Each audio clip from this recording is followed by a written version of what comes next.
why is it, it was like spurting. It didn't do that yesterday, but now it's doing this. All right. I called my well guy up. He came up and checked the tank, and so he goes, there's nothing wrong here. That's when my well guy turned around and said, it's methane, it's gas.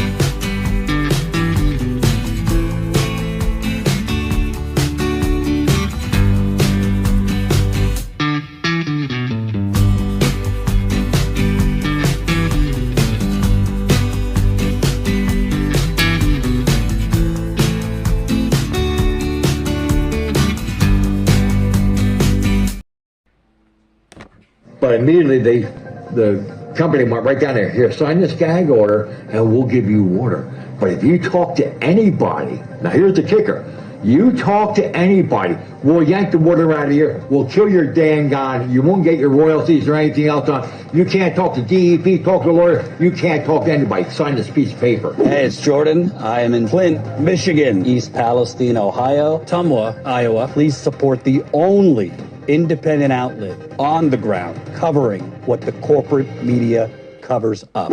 Welcome to Status Quo. My name is Jason Peters, and we are reporting to you live from Dimmock, Pennsylvania. Sitting with me today are Dimmock residents Ray Kemble and Craig Stevens. Actually, I'm Silver Lake Township, about 15 miles north. Sure. And we are here to discuss the contamination of your drinking water caused by vertical drilling in the oil fields out here. And could you take us through how this began and what your experience has been? Well, this actually started back in 2006 when the landman came here trying to get leases. And then in 2008, they did this pre-water test, okay, prior to drilling. And then when this was done, it showed, there was no contamination. Like I said, you have the test results here from the laboratory, which shows there was nothing in the water. And then you also have the chain of custody, which you have to have if you're going to do anything legally, all right? Which we have everything here from them, okay? The drilling started, and the drilling process could drive you out of your mind. Just imagine a rig sitting here 500 feet from the front door of the house, drilling. If you had a glass of water sitting here, you could actually see the water rippling the glass from the vibration from the drilling. Imagine taking a big metal pipe 3 or 4 feet around. Then 4 or 5 guys out there with metal pipes banging on them, okay? 24 hours around the clock while this is going on. And you're here trying to sleep, okay? Doesn't work. Work lights were so bright over there, it literally lit up the inside of this house. You could read a book in here with no lights in this house. That's how bright the lights were. That went on for a few months. And then after that happened, then they decided, well, we're going to frack it. So they bring in all these frack tanks. Probably had about 100 of them over here. And they started the fracking process. The pad is 500 feet from the front door to that pad. And here you are trying to live in your house, sleep, live, and be able to have your life in your home. Like I said, the vibration, this went on for a couple of years. Right in the middle of that fracking process, so my neighbors start calling me up, go, hey, anything wrong with your water? I go, no, why? What are you talking about? They go, well, ours is bubbling and changing colors and we light the faucet on fire. I go, oh, come on, get out of here. Yeah. I went over and ran the faucet. And I'm like, why is it, it was like spurting. It was like spurting. It didn't do that yesterday, but now it's doing this. All right. I called my well guy up. He came up and checked the tank, and so he goes, there's nothing wrong here. That's when my well guy turned around and said, it's methane, it's gas. He goes, they broke through the aquifer, he goes, and then he could light the faucet on fire. So they took out 33 water wells in one day. So they tore the deck off and built these 2 freaking piece of crap sheds here alongside the house. And they were bringing us water. and then, the jugs of water and everything else. So that went on, that went up to 2000, right at the end of 2010. And our governor turned around and goes, oh, they met their obligations. They don't have to deliver water anymore. Just before Christmas. How long did they deliver water when that happened? That was from... Year and a half. Yeah, a year and a half. A year and a half. And Right. this was 14 years ago? Right. 2010 and 2011. Oh, 2010 until 2011.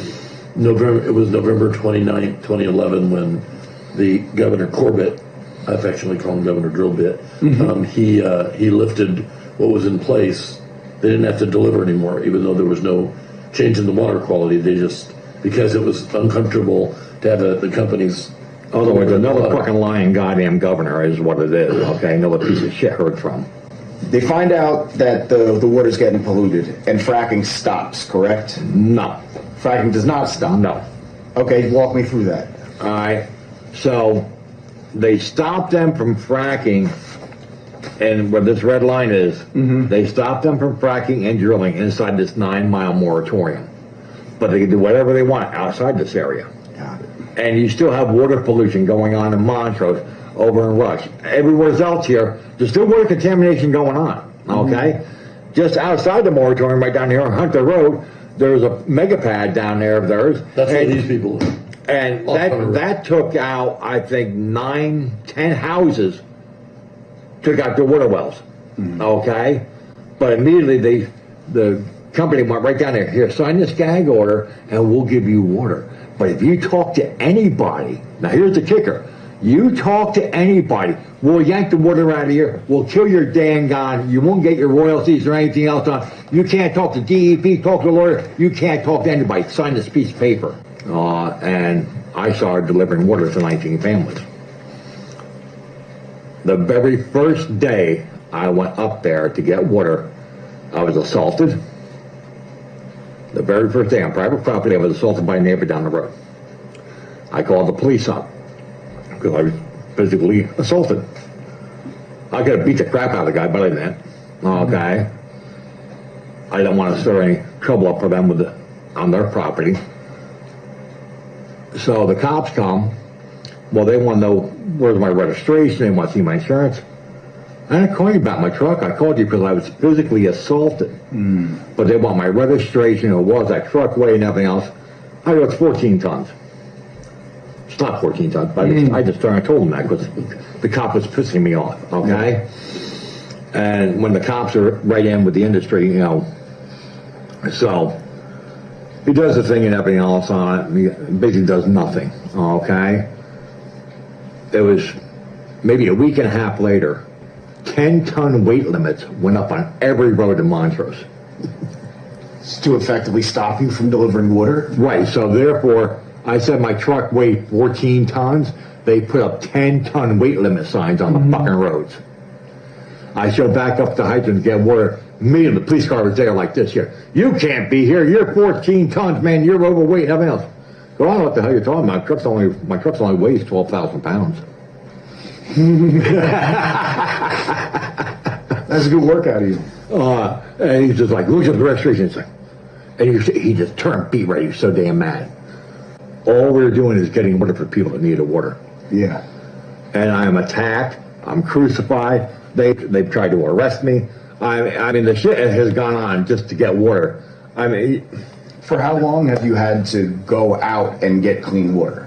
oh, we've been doing this since 2010. I'm still doing it now.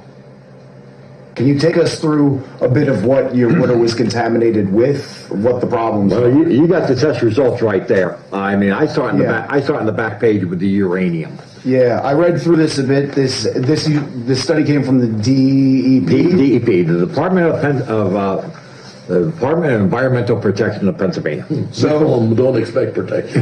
for the people at home, what I have in my hand is essentially a list of chemicals, the date of testing, the concentrations of these chemicals, and then the name of the people who live here. And just looking through it, you can see he has Ray Kemble has the highest amount of uranium in his water by a large sum. I mean, it's scary when you read down through the list what's in the water. Sulfate, sodium, aluminum, And the methane. concentrations are ridiculous. Then you got people go, well, it's political. Well, here's the real simple facts of that. Can't put a D or an R in front of your name. Can't be the color of your skin or religion. This is about we the people for clean air, clean water, and soil. Because without it, we're all fucking dead. People, period. Because otherwise, you can't drink it. We're all going to be dead. So we've got these bottles of contaminated water in front of us. When and where are these from? The one on the end and the one on the other end is from here, and the one in the middle is from my neighbor over here. Got it. 2012 is the middle one. Yeah. There's two sets of laws here. Law for industry, no law for us. Real simple. They come in here and they took over. They started giving money to the first responders, the ambulance, the fire, and everything else. They gave over $10,000 to the sheriff's department for new bulletproof vests. We're just trying to be good neighbors. They got the state cops when they're not working as state police. They're security guards for the industry. The sheriff's department are security guards for the industry. You don't think that's a conflict of interest? So when you call the state police, when something happens due to gas trucks or whatever, oh, we'll call them up and see what's going on. So they don't send a car. We'll call them up and see what's going on. They're on speed dial. Yeah. All right, so I mean, my father and uncles, they've all passed away. My brothers passed away, and everything else I'm all slept onto. And I can guarantee you, every one of them are rolling over in their graves because they just can't believe what the hell is going on. My dad too. My dad's from here. I'm living in my dad's ancestral home, 192 years on the same corner. I'm a transplant. I was born in California and lived there for 46 years. Only moved out here because my dad got diagnosed with terminal cancer. So I moved my whole family out here to Northern Virginia, but I was spending time coming back here. 2010, I moved in full time. I knew nothing about this, but we had a big property, 115 acres plus an acre property the house was on. And I'm former right-wing Tea Party conservative, so let's be shillionaires, man. Let's make some money with this.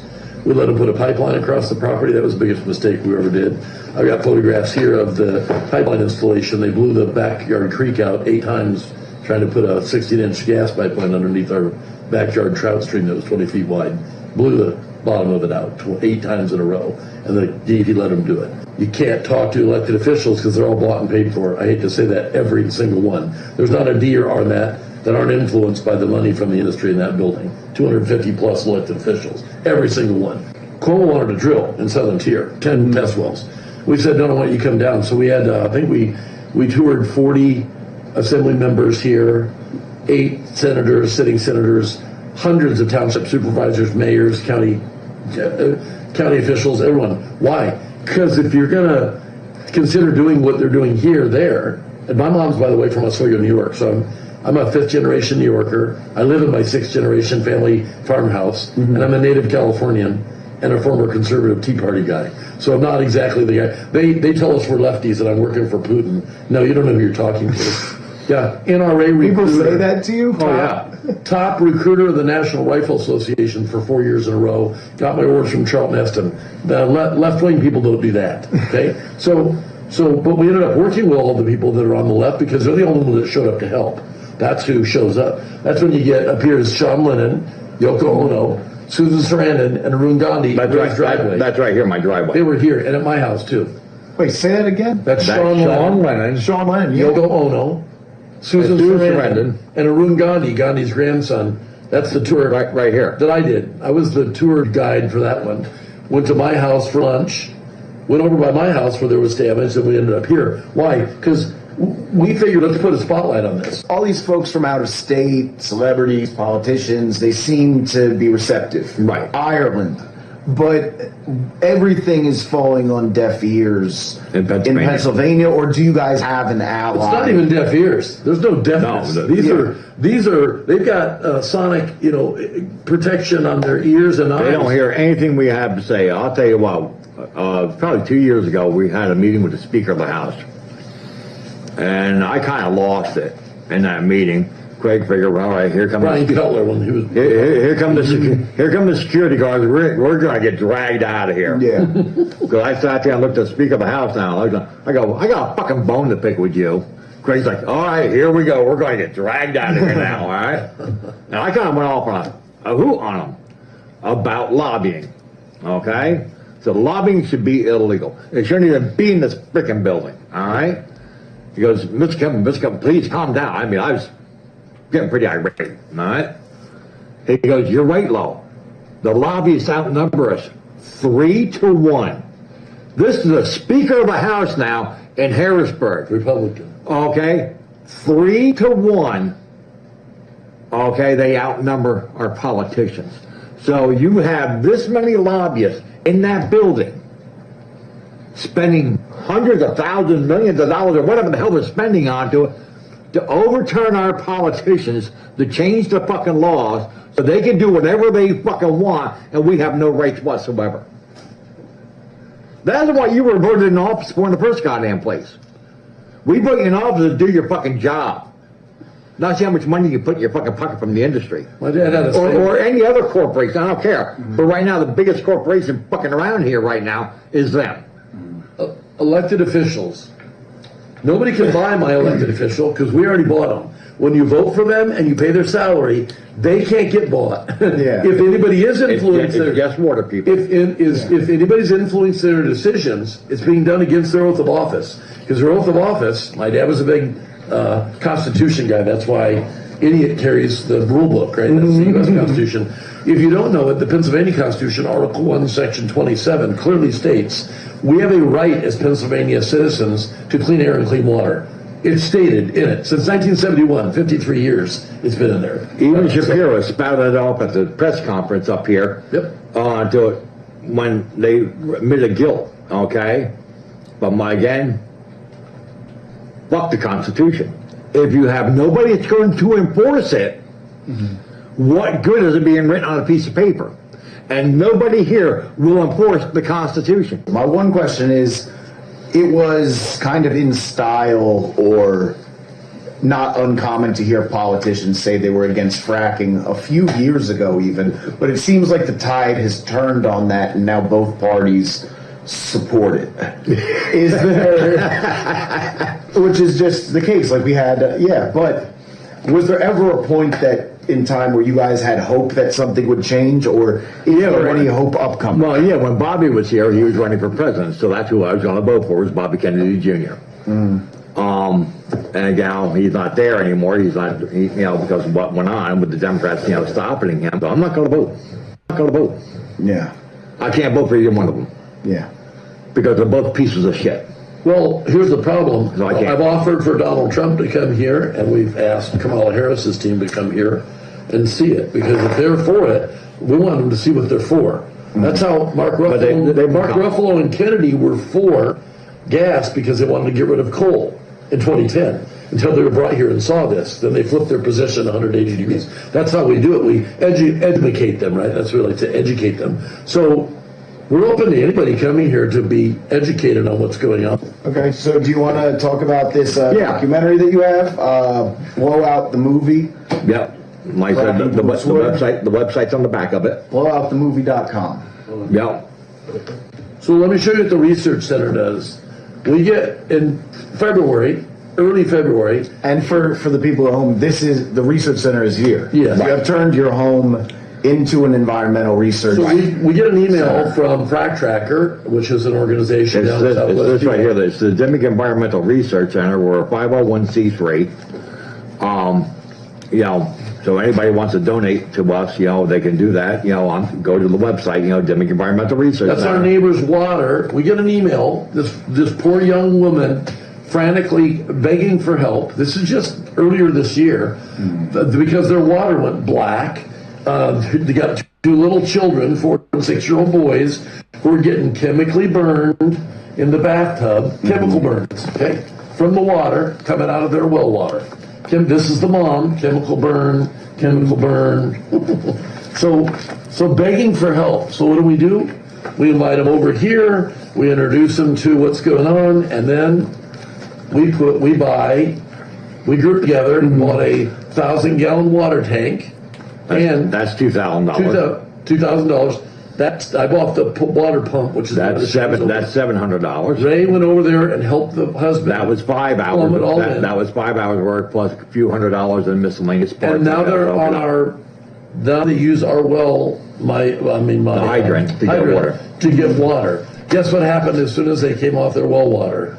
All the vomiting of the kids and the animals, the dogs being sick and everything else went away, just like that.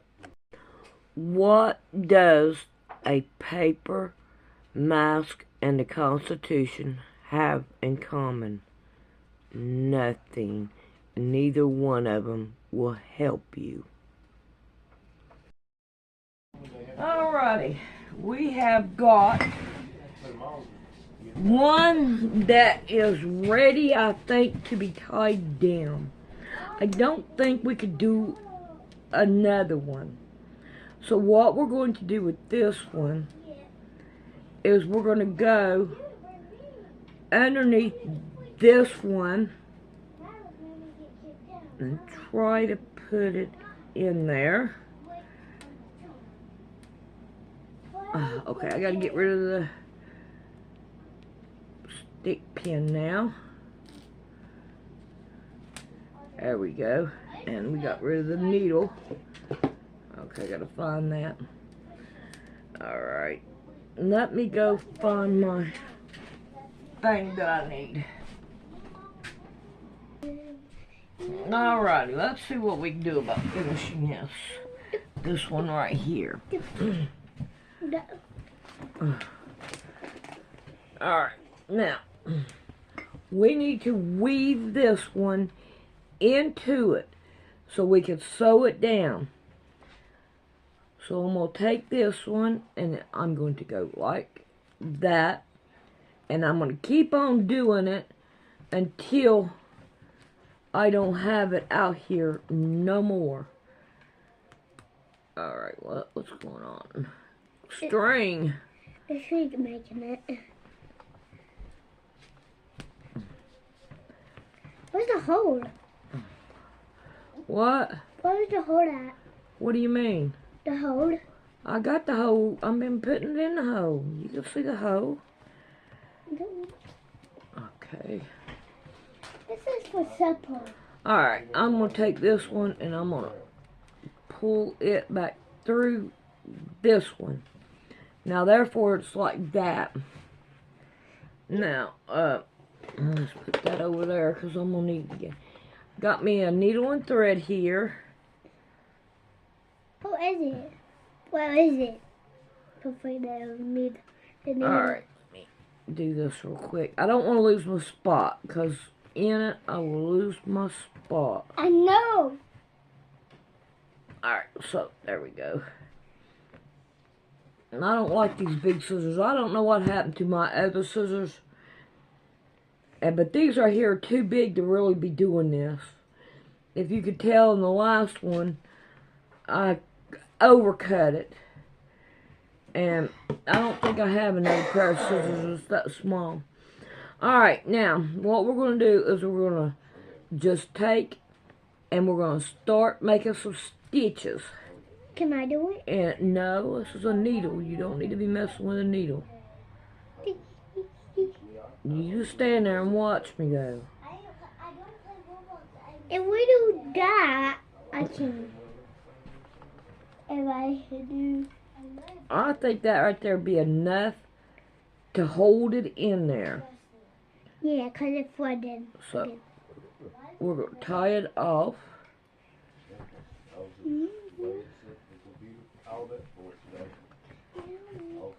Alright, now let's cut her down. My doors are open. So, now, we have that right there. Why are the doors still open? Well, I don't know. We have that right there done. So now we can, the next one will be this one when we get to it. You don't need to go out there. It's not raining. Shut the door.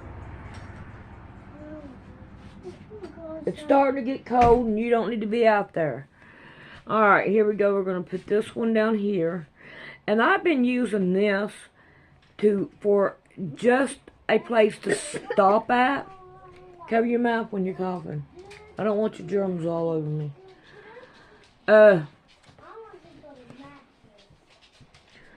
Just a place to stop at. If I need to go on, then I can.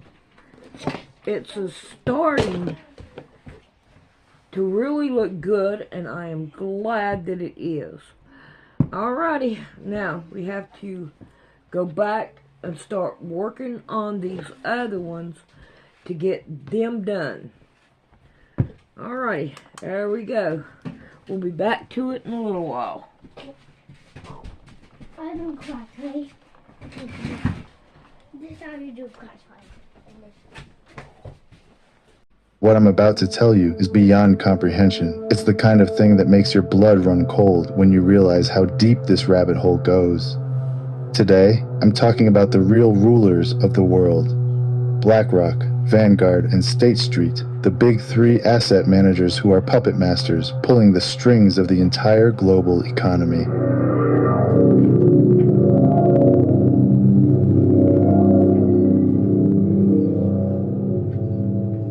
Welcome to the shadow economy. BlackRock controls $10.6 trillion in assets. You heard me right, trillions. That's more than half the GDP of the entire United States, folks. This isn't just a big company. This is a super entity, a shadowy colossus, operating behind the scenes. And I'm telling you right now, it's not your money they're controlling, it's your lives. You might think just investing money, right? It's not like they own it. Wrong. They don't need to own it to control it. This is financial warfare at its finest, people. They've perfected a technique called passive investing, a loophole that allows them to buy up shares in nearly every major company across the board. They hold pieces of everything: Amazon, Apple, Google, you name it. They have stock in 95% of Fortune 500 companies, and they claim they're just passive, just going along for the ride. BlackRock, Vanguard, and State Street are sitting on top of your pension funds, your 401ks, your insurance savings, the money you've been slaving away for your whole life. They're holding it, they're using it, and you get zero say in what they do with it.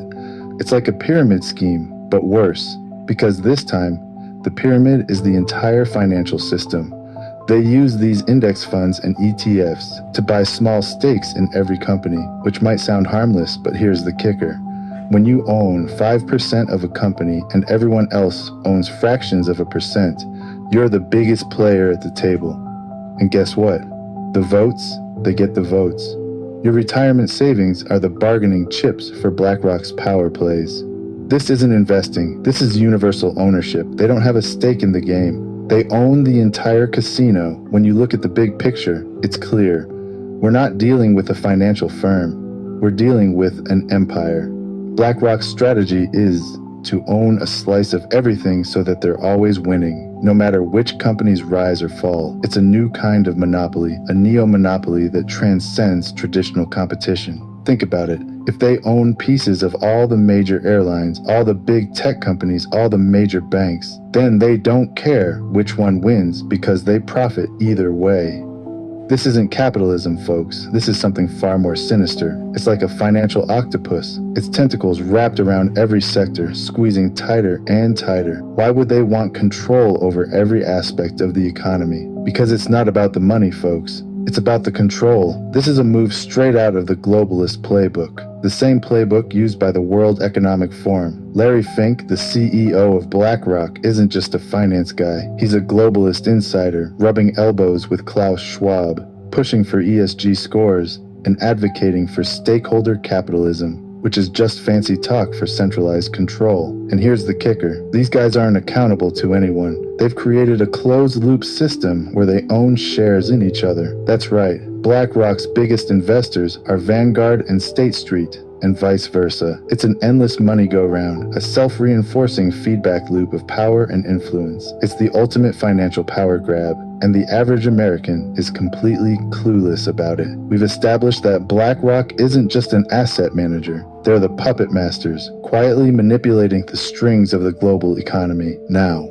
We're diving into their secret weapon, the revolving door between BlackRock and the US government. This isn't some far-fetched conspiracy theory. This is documented fact, and the implications are terrifying. Let's break this down. BlackRock is so powerful that in 2008, during the financial crisis, the US government didn't turn to a bank for help. They turned to BlackRock. They were brought in to help manage the bailout of Bear Stearns and AIG. That's right. Instead of being regulated like the mega banks they overshadow, they were invited to play the role of savior. And do you know what happens when you become the go-to fixer for financial disasters? You get access, folks. You get influence. Larry Fink, the head honcho of BlackRock, didn't just stop at helping with the bailout. He started planting his people in high-level positions across the government. There's a revolving door spinning at warp speed between BlackRock, the Treasury Department, the Federal Reserve, and even the White House. Since 2004, at least 84 former government officials and central bankers have found a cushy landing at BlackRock. You think that's a coincidence? Let's talk about Larry Fink himself. He's not just the CEO of a big company. He's a globalist insider, a kingmaker. He sits on the board of the World Economic Forum, rubbing elbows with Klaus Schwab and the rest of the elites who are planning the Great Reset. You remember that, right? The Great Reset is about resetting the world's economy into a controlled system where they own everything, and you own nothing. Fink tried to get himself appointed as Hillary Clinton's Treasury Secretary in 2016. He wasn't just vying for power. He was preparing to be the gatekeeper of American finance. And it gets worse. BlackRock has direct ties to the Federal Reserve, which, let's be honest, is neither federal nor a reserve. During the COVID-19 pandemic, the Fed turned to BlackRock again to help administer emergency lending programs. This means BlackRock was essentially printing money and deciding where it goes. Imagine that. The same company managing your pension fund is also deciding how much money gets pumped into the economy. This isn't free market capitalism, folks. This is financial fascism now. Here's the part that should really get your blood boiling. In 2008, after they played a central role in managing the bailout, Congress realized that these asset managers were too big to fail. They wanted to regulate them like banks because they control more money than any bank on earth. But what did BlackRock do? They doubled their lobbying spending and ran a super targeted ad campaign in Washington, D.C., pushing back against any attempts to regulate them. And here's the kicker. BlackRock gets to self-certify their compliance with passive investment rules. That's right. They get to audit themselves. It's like giving a thief the keys to the bank and telling him to guard the vault. They submit letters every year declaring they're passive investors and don't need to be regulated like banks. It's a legal loophole, folks, and they're exploiting it to the max. It's financial anarchy, and they're the ones making the rules. But here's the thing. It's not just Washington, folks. BlackRock has global connections. They've got ties to central banks in Canada, Europe, and even the IMF. The IMF, by the way, is pushing for a central bank digital currency that would give governments control over every dollar you spend. And who do you think will help manage this new digital financial system? You guessed it. BlackRock. This is the global financial coup, the quiet takeover of the world's economic systems by a few mega corporations and their elite partners in government. And it's not just happening in America, it's happening worldwide. BlackRock isn't just a company, it's a globalist tool, a financial weapon being used to shape the future without your consent. BlackRock owns a piece of Amazon, Google, and Facebook, and these companies own the digital infrastructure we all rely on. They control what you see, what you hear, and how you interact online. It's the perfect storm for total control. And they've got their tentacles in everything: airlines, banks, tech companies, and even the food you eat. But what's the real cost of all this control? How does it impact you, the average American who's just trying to make ends meet? Let's dig into the Great Squeeze, a financial stranglehold that's bleeding us dry. The squeeze on wages and prices. You ever wonder why everything feels more expensive these days, yet your paycheck isn't stretching as far? It's not your imagination. This is by design, folks. BlackRock and their partners in the Big Three, Vanguard and State Street, have stakes in every major company you can think of, from your local grocery store to the tech giants that control your phone. They're all on the same payroll. Here's what's happening. These asset managers are pushing for maximum corporate profits at any cost, and that cost is passed directly onto you. They've got a direct incentive to squeeze workers and raise prices across the board because they control the entire supply chain. Look at the airlines. The big three own pieces of every major airline. You think they're interested in lowering ticket prices? No way. They make more money by keeping fares high and cutting costs, which means fewer staff, crammed flights, and higher prices for you. And it's not just airlines. Take a look at the big retail brands: Nike, Adidas, Under Armour. They're all part of BlackRock's portfolio. They don't care which brand wins because they own them all. Competition has become a theater of illusion, a fake battle where no matter who you choose, the profits end up in the same place. It's a neo-monopoly, a new form of monopoly where companies don't need to merge because they're already controlled by the same puppet masters. Back in the day, owning shares meant having a voice. You could vote on corporate decisions, hold executives accountable, and actually have a say in the direction of a company. That's been erased, folks. Today, BlackRock and the other asset managers have consolidated that power. Your 401k, your pension fund, it's all just fuel for their voting power. And what do they vote for? More executive bonuses, more stock buybacks, and less money going into the pockets of hardworking Americans. Let's talk about stock buybacks for a second. This is where companies use their profits to buy back their own shares instead of reinvesting in the business or raising wages. It's a way to artificially inflate stock prices, making the rich even richer while regular employees get left in the dust. And who's cheering this on from the sidelines? BlackRock, because higher stock prices mean higher management fees and bigger profits for them. This is a rigged game, folks, and the house always wins. Here's where it gets even darker. Universal ownership isn't just about holding shares in every company. It's about creating a network of control that eliminates real competition. BlackRock's strategy isn't to bet on the winning horse, it's to own the entire racetrack.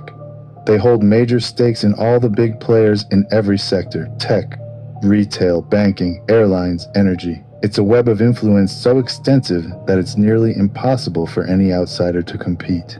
Think about this. If BlackRock owns significant shares in both Nike and Adidas, why would they want these companies to engage in a price war? They wouldn't.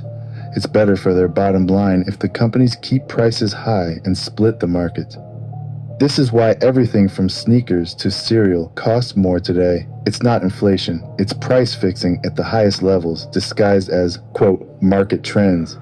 And now we get to the end game, folks. This isn't just about profits. This is about control, plain and simple. BlackRock isn't just managing money, they're shaping policy, influence over the Federal Reserve, the IMF, and the World Economic Forum. Puts them in the driver's seat of the global financial system. They're pushing for things like central bank digital currencies, CBDCs, which would give the government total control over your money. You step out of line, they freeze your account. This is the financial equivalent of the Patriot Act, giving them complete surveillance over your spending. Larry Fink has been vocal about stakeholder capitalism, which sounds nice on paper, but is just a Trojan horse for centralized economic control. It's the same ideology behind the Great Reset. You will own nothing, and you will be happy. Who's going to own everything then? The asset managers, the financial elites, the very people who've been pulling the strings. You might be sitting there thinking, this sounds hopeless, what can we do? These asset managers operate in the shadows, counting on the fact that most people have no idea what's going on. It's time to shine a light on their tactics,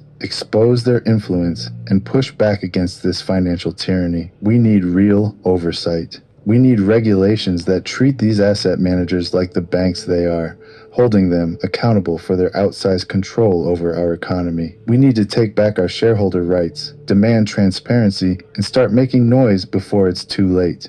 Because if we don't, we're looking at a future where the middle class is obliterated. The economy is centrally controlled, and freedom as we know it is nothing but a distant memory.